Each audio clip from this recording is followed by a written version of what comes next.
The kitchen chair sat in the middle of my living room like a crime scene marker, rope still dangling from its wooden arms. My 7-year-old son, Colby's wrists were so raw that the paramedic had to be extra gentle when checking his pulse. His communication device, the one he used to tell me, "I love you," every night, lay smashed on the floor. The neighbors who called 911 were still outside, Mrs. Patterson crying into her husband's shoulder because of what she'd witnessed through our window. But none of that compared to what I would show my family 3 days later on a laptop screen that would change everything. My name is Melody, and I'm 34 years old. I work as a warehouse supervisor at a distribution center 40 minutes from our home in suburban Cincinnati. It's not glamorous work, but it pays enough to keep a roof over our heads and cover the endless therapy appointments, specialized equipment, and medical bills that come with raising a child with severe autism. Every morning, I wake up at 5:30, check on Colby to make sure he slept through the night, prepare his visual schedule for the day, and set out his clothes in the exact order he likes to put them on. Blue shirt first, always blue on Tuesdays, then his soft pants with no tags, then his special pressure vest that helps him feel calm. Colby is my entire world. He doesn't speak with words, but he speaks with his hands, his eyes, and his gentle humming when he's happy. He was diagnosed with nonverbal autism when he was 3, right around the time his father, Dennis, decided that having a broken son was too much for him to handle. Those were his actual words. "I can't raise a broken child, Melody." He moved to Phoenix and sends child support checks that barely cover Colby's occupational therapy. The woman who would eventually hurt my son in ways I couldn't imagine? That was Francine, Dennis's mother, my former mother-in-law. At 58, she had the appearance of a respectable grandmother, silver hair always perfectly styled, cardigans from Talbot's, and a smile that church friends called warm, but I'd learned to recognize as calculating. She'd worked for 30 years as a school administrator, the kind who pride themselves on never having a student step out of line. She retired early with full benefits and a philosophy about children that should have been my first warning sign. There's no such thing as a bad child, only weak parents. When she first offered to watch Colby, I was desperate. The specialized daycare had a 2-year waiting list, and I was paying $19 an hour for a caregiver who kept canceling last minute. My savings were disappearing faster than I could replenish them.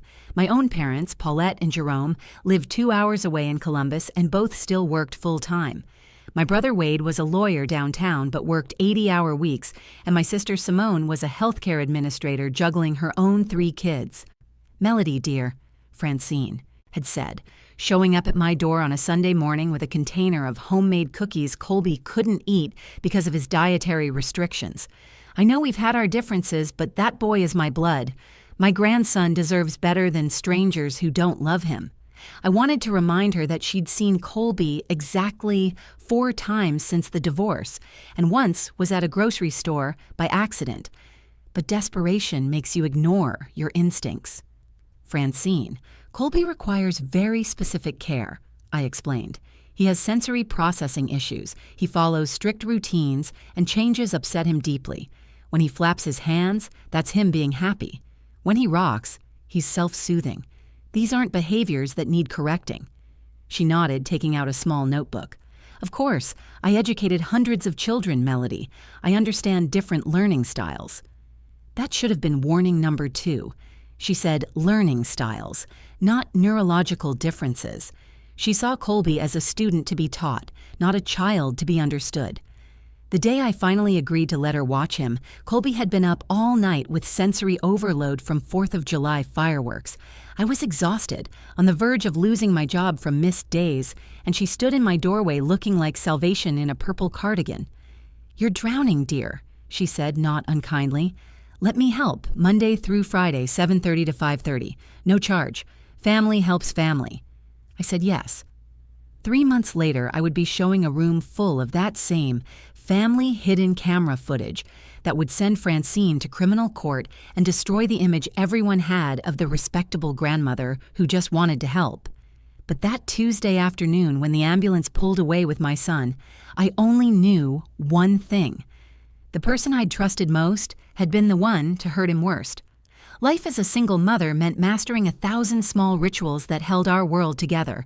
Every morning started the same way. Colby would wake at exactly 6:15, not because of an alarm, but because his internal clock ran with military precision. I'd hear him in his room, humming the tune from his favorite sensory video, a signal that meant he'd slept well. On good days, he'd already be sitting on his bed, rocking gently, waiting for me to come in with his morning pressure hug, the deep, firm embrace that helped his nervous system prepare for the day. Our house wasn't much, a 3-bedroom rental in a neighborhood where the schools had good special education programs. I'd painted Colby's room a soft blue, the exact shade he'd pointed to at Home Depot, one of the few times he'd shown clear preference for something. His toys were organized in clear bins, labeled with pictures so he could find what he needed without frustration. The kitchen had visual cards on every cabinet showing what was inside. The bathroom had a step-by-step chart for brushing teeth. Some people might see it as excessive, but for Colby, this structure meant freedom from anxiety. After Dennis left, I rebuilt our entire life around Colby's needs. My job at the distribution center wasn't my dream career, but my supervisor, Robert, had a nephew with autism and understood when I needed flexibility. "Family first, Melody," he'd say when I had to leave for a therapy appointment. "The packages aren't going anywhere." The pay was decent, $17 an hour plus overtime, and the health insurance covered most of Colby's therapies. Still, the copays added up. Speech therapy twice a week, occupational therapy 3 times, behavioral therapy on Saturdays. My credit cards carried balances I tried not to think about. The morning Francine made her offer, I just received a call from my 3rd caregiver in 2 months saying she'd found a better-paying job. I was sitting at my kitchen table, looking at my budget spreadsheet, trying to figure out how to make the numbers work. Colby was in the living room, lining up his toy cars in perfect rows, an activity that could keep him calm and focused for hours. "You look tired," Francine had said, letting herself in with the spare key I'd forgotten she still had from when Dennis lived here.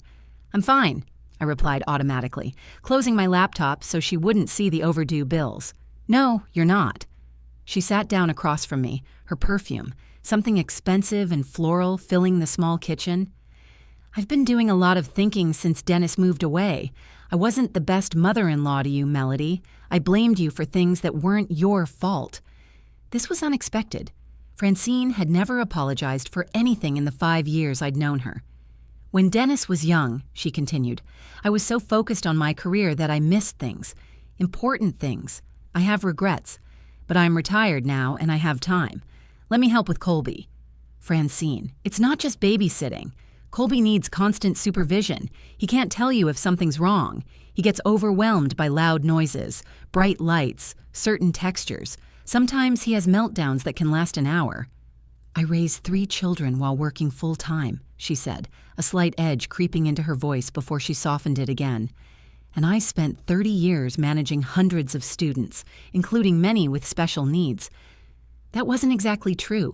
She'd been an administrator, not a special education teacher, but I was desperate, and she was family, and she was free.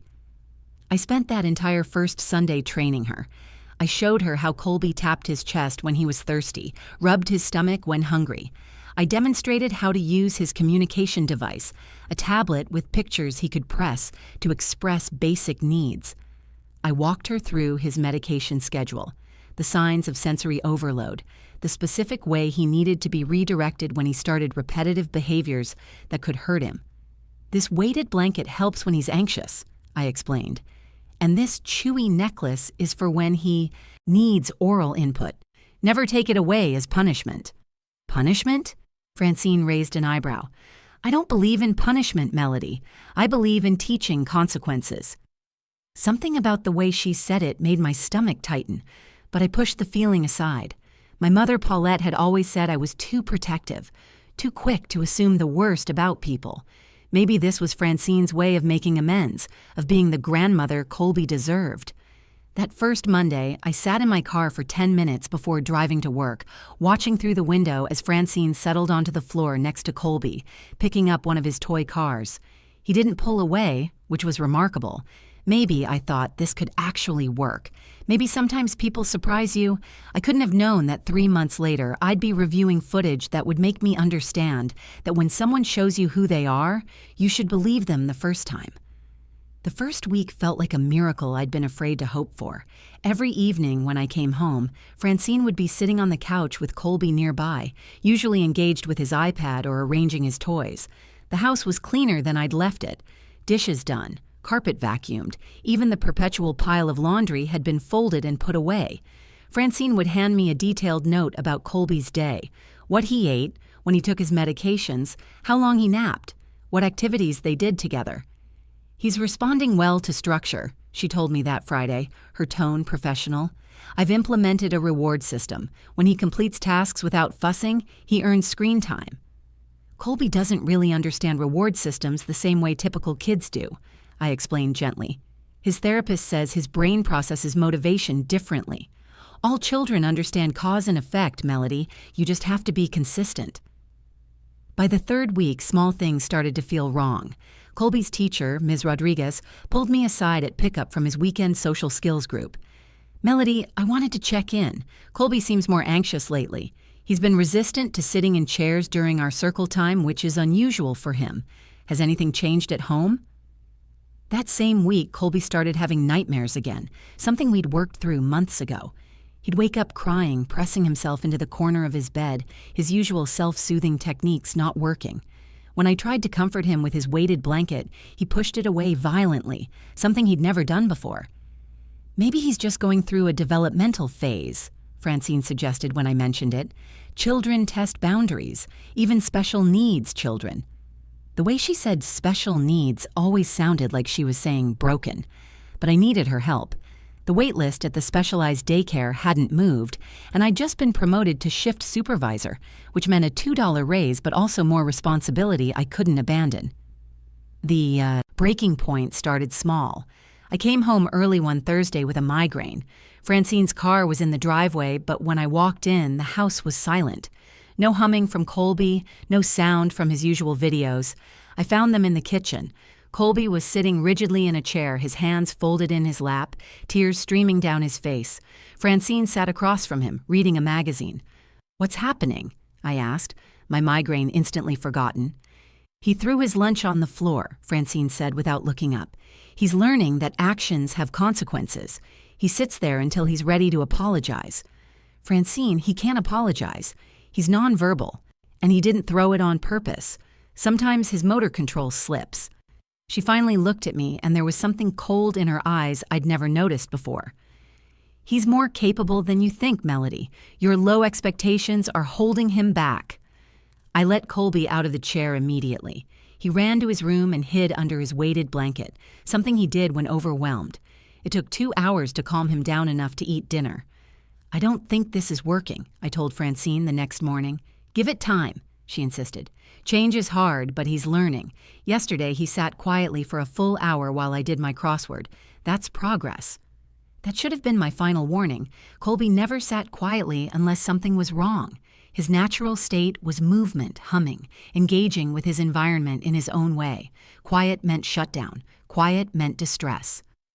I installed the camera that weekend, hiding it inside a decorative plant holder that gave a clear view of the living room and kitchen.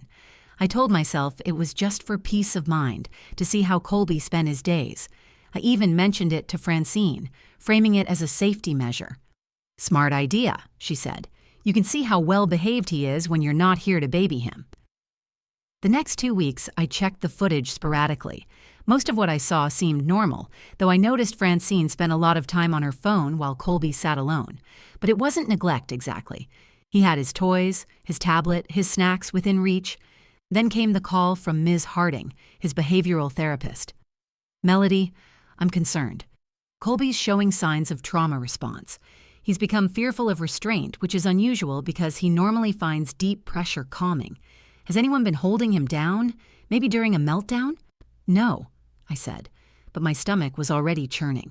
"Let me check something." That night, after Colby was asleep, I reviewed a full day's footage from earlier that week.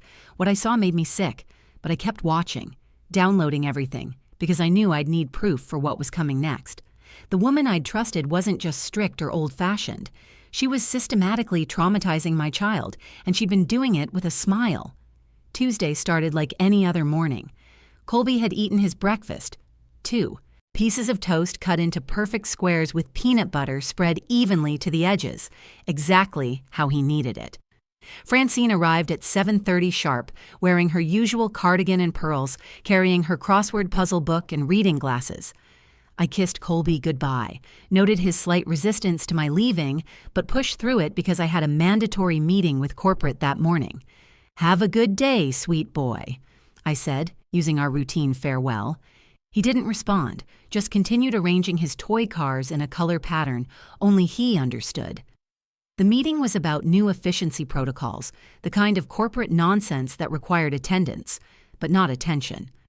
I was taking notes when my phone started vibrating. One call, then another, text messages flooding in. I silenced it, planning to check at the break. But then my brother Wade called 3 times in a row, and I knew something was terribly wrong. I stepped out into the hallway and listened to the first voicemail from Mrs. Patterson, my 60-year-old neighbor who'd lived next door for 15 years. Her voice was shaking. "Melody, honey, I'm so sorry to call you at work, but something's not right. I can hear Colby screaming from inside my house with the windows closed. It's been going on for over an hour. Not crying, screaming, like he's in pain. I knocked on your door, but no one answered. I'm calling 911. Please come home." The drive home was 23 minutes. I know because I watched every second tick by on my dashboard clock, running red lights when I could, my hands gripping the steering wheel so tight my knuckles went white. I called Francine 6 times. No answer. Called the house phone. Nothing. Wade called me back while I was driving. "Mel, what's happening? Mrs. Patterson called Mom, and Mom called me. She said there's an ambulance at your house." "I don't know," I said, my voice sounding strange and distant. Francine was watching Colby. "I don't know." When I turned onto my street, it looked like a crime scene. 2 police cruisers, an ambulance, 3 fire trucks, neighbors standing on their lawns, phones out, recording. Mrs. Patterson rushed to my car before I'd even fully stopped. "They got him out," she said quickly. "He's okay. He's in the ambulance. But Melody, honey, what I saw through your back window before they arrived, that woman had him tied to a chair, with actual rope." The EMT, a young woman named Janessa, was gentle as she explained Colby's condition. Severe dehydration, rope burns on his wrists and ankles, signs of extreme distress. His diaper, which he still wore because of delayed potty training related to his autism, hadn't been changed in hours. His communication device was found broken in the trash can. "We're taking him to Cincinnati Children's," Janessa said. "You can ride with us or follow." "I'll follow," I said, because I needed to see Officer Rivera, who was documenting the scene. "Ma'am, we need to file a report," he said, his notebook out. "Your neighbor reported hearing distress for approximately 90 minutes before calling. When we arrived, we found your son restrained to a kitchen chair in the center of the living room. The caregiver was not present. The front door was locked, but the back door was open. Your son was unable to communicate his needs and showed signs of severe neglect." "Where was Francine?"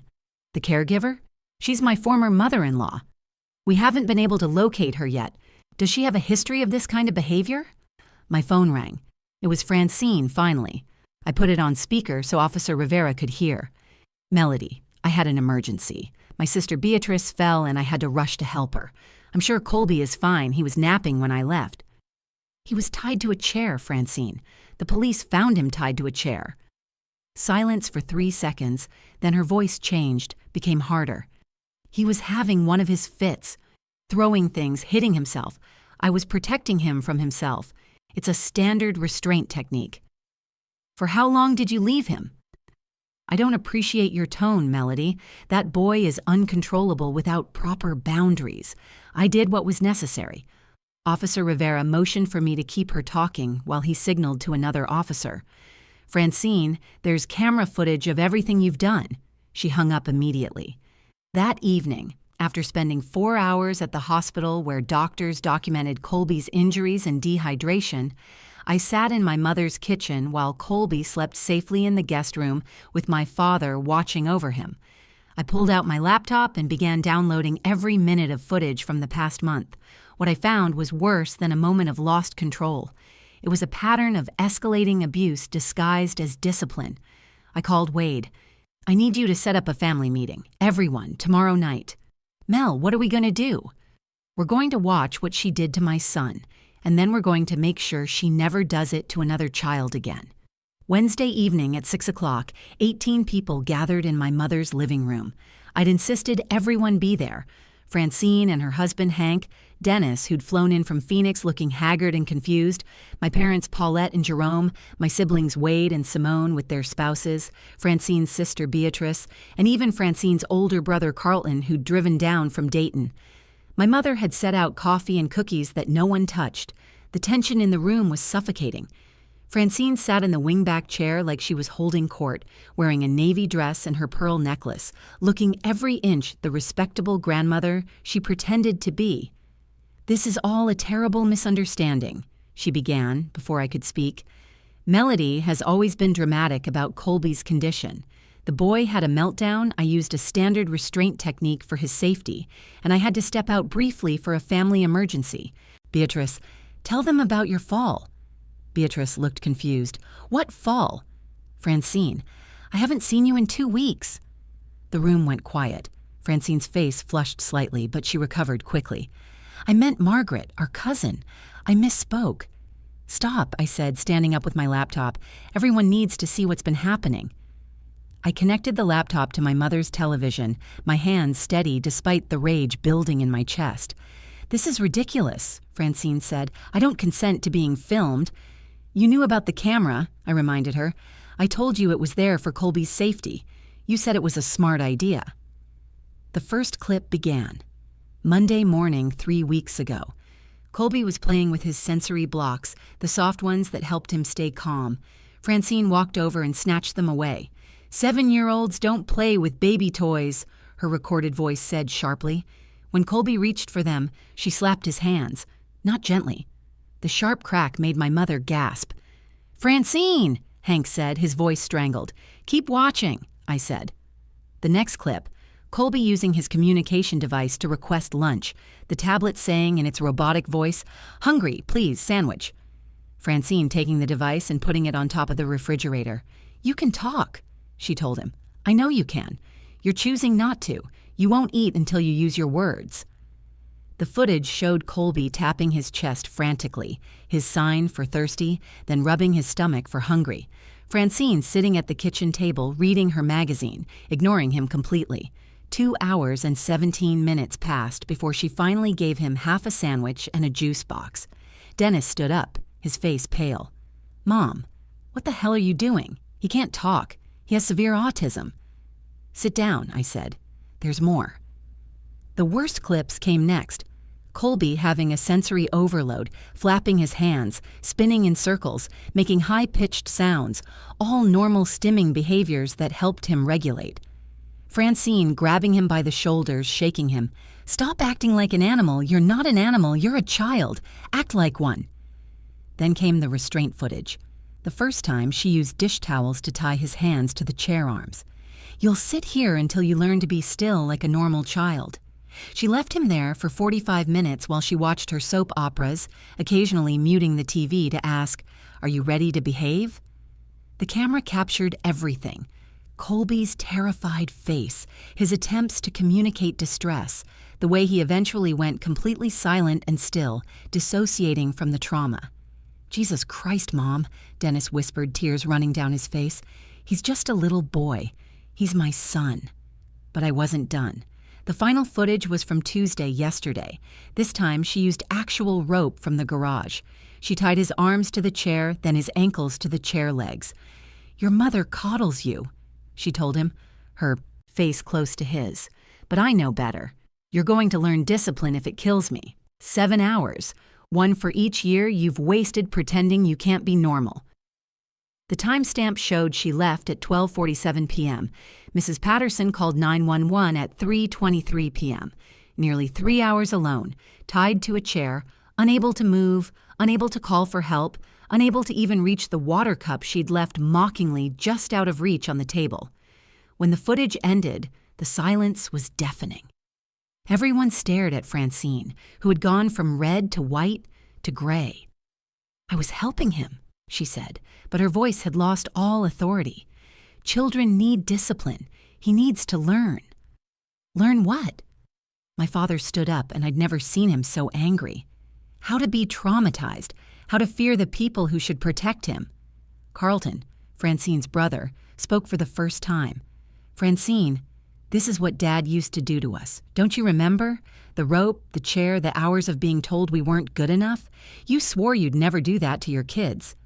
"But I didn't," she said desperately. "My children turned out fine." "Did we?" Dennis asked.